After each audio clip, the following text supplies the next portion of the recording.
Can you provide me with your first and last name, say it, and then spell it out for me, please? Sure. Hi, I'm Joe Thome, Thome. Thank you. We're ready to go. All right, so go ahead and introduce yourself. Okay, thanks. Hi, I'm Joe Thome, and I'm a WMA. That makes me a white male advocate for a very disenfranchised, but incredibly, I better start over. Hi, I'm Joe Thome, a WMA. I call myself a WMA because I'm a white male advocate. What does that mean? Why was this important to me? Well, let me tell you. I've worked in youth corrections and juvenile justice systems for a long time. I guess that also makes me a WOG, a W-O-G. For about 30 years, having watched the evolution of civil rights and improvements in the juvenile justice system, seeing how slow it occurs over time. And in working in youth corrections, I have an anecdote that really inspired me and a lot of other people that I would like to share. Sitting in a position as a bureaucrat, somebody who is able to manage and put together policies and procedures to help disenfranchised young people who come into the juvenile justice system, I realized that I was miscalculating what was important to the transgendered and the LGBTQ society or kids. Let me give this example. We had a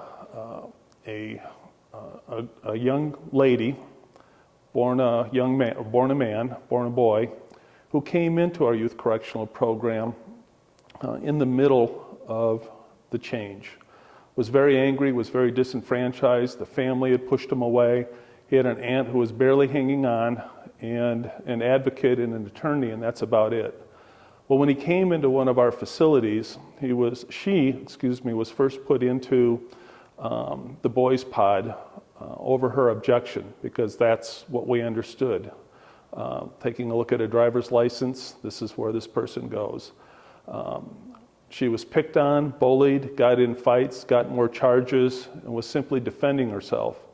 Well, then the decision was, well, let's move her to a girls' unit. So over she went, and then not understanding what that was about, nor having proper training, education, nor a community understanding, parents of the girls in that facility started to complain, write letters to the facility, threatening to go to the newspaper to say that there was a male on the girls' unit. So a third decision was made at that facility, and that was to take an unused pod, move out the furniture and the school desks that were stored in there. It was used only for storage. Assign her own safety manager and put her in there by herself. So imagine the scenario where she is ostracized at school, by her family, by the first group of folks that she was living with in this youth facility, then by the second group of folks that she's living with in that facility, and then the system that was there to protect her, to educate her, to help her with treatment, to help her through her changes, says, you don't really have any group, so we're going to put you here by yourself. As we look back on that, we realized that what we were doing was failing our mission to the community, to that young lady, and to this whole population, because how many other mistakes could we have been making? That forced some introspection, which we're proud to say now that by looking at policy, training, and youth and family engagement, this state, Colorado, is now one of only 10 in the nation that really has a practice that is designed to harbor safety and better outcomes for this population. The tragedy is we had to make so many mistakes like that before we could see the errors of our way. But this young lady has paved a better path through her advocacy for herself and others that we, who are the decision makers, couldn't figure out how to do ourselves. That's the power of the advocacy that comes out of this community. Something like that? That's perfect. Okay. So this is going to be for staff and facilities to learn. It's one thing you hope people get out of watching these videos and looking at the materials that have been created. Okay. You know, what's interesting, when working with facility staff, the goal of the bureaucracy is to mitigate risk and to make sure that we get the best possible outcomes. What we've started to notice, and what I hope other people get out of this training series, the energy that goes on in facilities, is that translates not only in the facility for safety, for better outcomes, for a better experience for young people and their families, but they absorb it and take it back out into the communities. How can I take this information and make my own family a better, more open, more understanding sort of community to help the transgendered and LGBTQ society? If we're able to not only help those that we are charged legally with providing this assistance to, but also by making our larger family better for those that they have a personal responsibility to, this will be an amazing accomplishment. So a big story of a goal right now is this thing called permanency. Helping a young person leave a facility but go back into their community and their family. What's some advice or thoughts you have about making sure that young people are able to exit the facility and be accepted by their community at home? You know, there's one of the, I think, more benevolent scenarios over the last 20 years is how the justice system looked at their management of young people based on their gender and decided it was time for them within their facilities to have gender-specific programming. The problem, of course, is that there were many mistakes that still exist because of that kind of black and white, bisexual, excuse me, wrong term, I'll let you edit that out, based on that status, male versus female. Slowly things started to get ready in facilities, but what we were seeing is that we weren't doing good transition back into the community.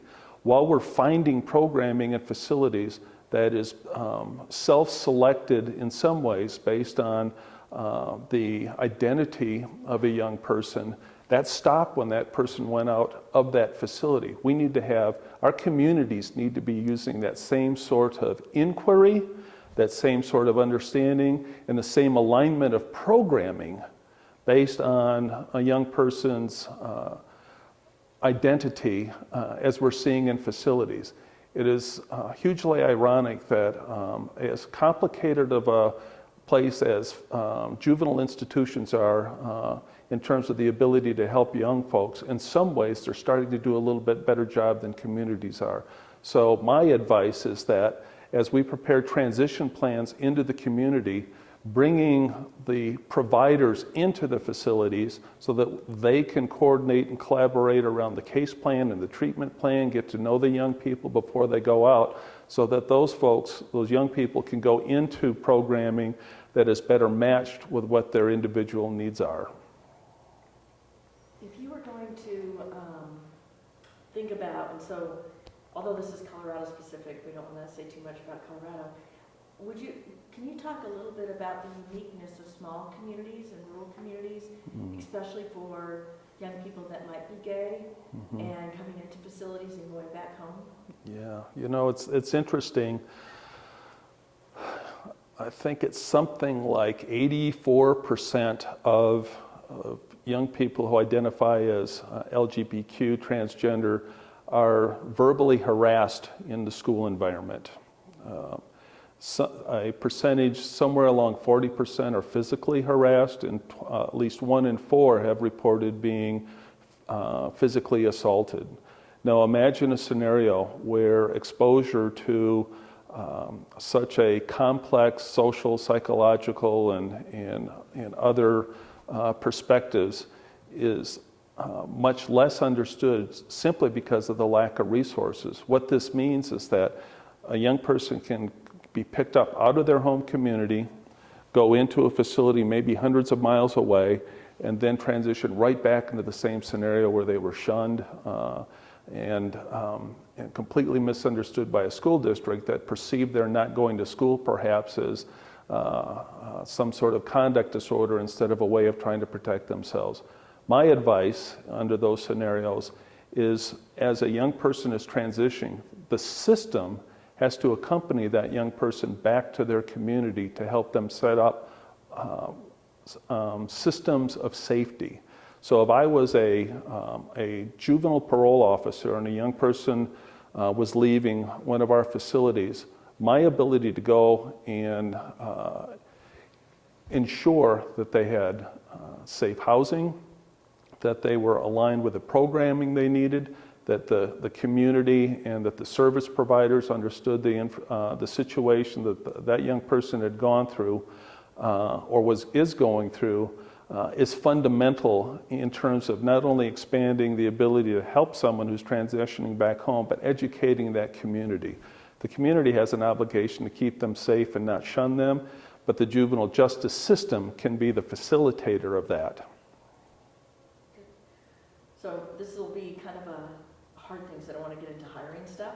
Okay. But I know they talked about it. So talk a little bit about culture, and what about if you have an employee or someone working in your facility who you know has a really strong bias against gay youth? Okay. What kind of advice would you give to that facility to get a healthy culture? Yeah, you're right. That's a hard question. Yeah. So I mean, basically, educate. Yeah. It's okay if you don't. If you're uncomfortable, ask questions. You're like kind of a. Yeah. You know, the interesting thing is it begins with education. The obligation, regardless of a young person's situation, is to keep them safe and treat them with respect. Doesn't stop based on their sexual orientation or any other individual characteristic. The ability for all staff to come in oriented and educated as to their obligation and responsibility, and to leave their biases at the door is managed through education programs that are repeated. They're managed through team group work and some level of certification for understanding and applying the principles of best practice with this population. It's about asking questions. You know, one of the things that is really apparent when a young person comes into the juvenile justice system is that so many finally succeed when, for the first time in their lives, they feel they have somebody who won't give up on them. It's about relationships. For many years, a young person may have felt ostracized by their parents, their coach, their teachers, their classmates, etc. And then finally there might be somebody in a facility that says, I don't care who you are or what you're doing, I'm going to have your back as long as you continue to work on your goals.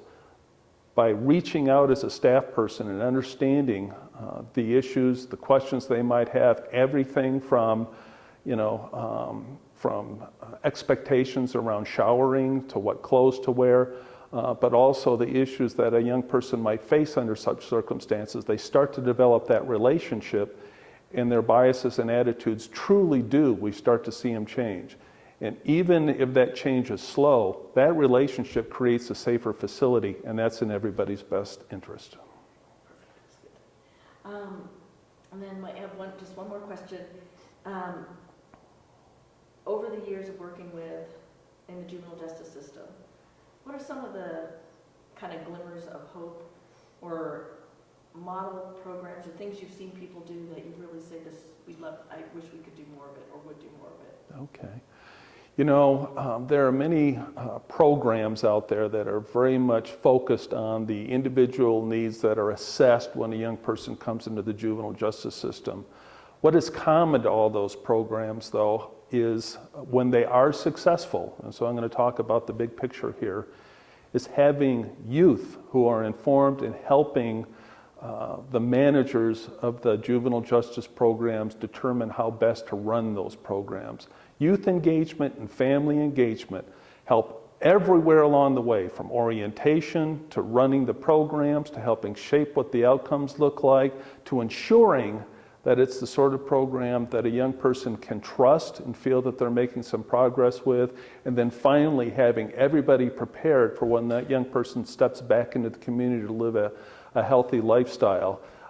my advice always is less around what individual programs they are, but always look to see, are your young people and your families as equal voice in the design of those programs as are the therapists, the psychologists, and the educators. If they are, you're going to make substantial progress. Perfect. Okay? Yeah, it's great. Cool. Other questions from you guys? That's perfect. Okay, Jack. Any stumbling you want? I stumbled a few times. You want to No, just actually- edit that stuff out? Yeah, they'll just Okay. cut it out, so Okay. that's perfect. Okay. So how about, Jack, what we want to do is just, and we're just going to do like, just a couple things about why the toolkit and we're the council, like why is the council doing this? Okay. Yeah. Should we get another stool then? You want to get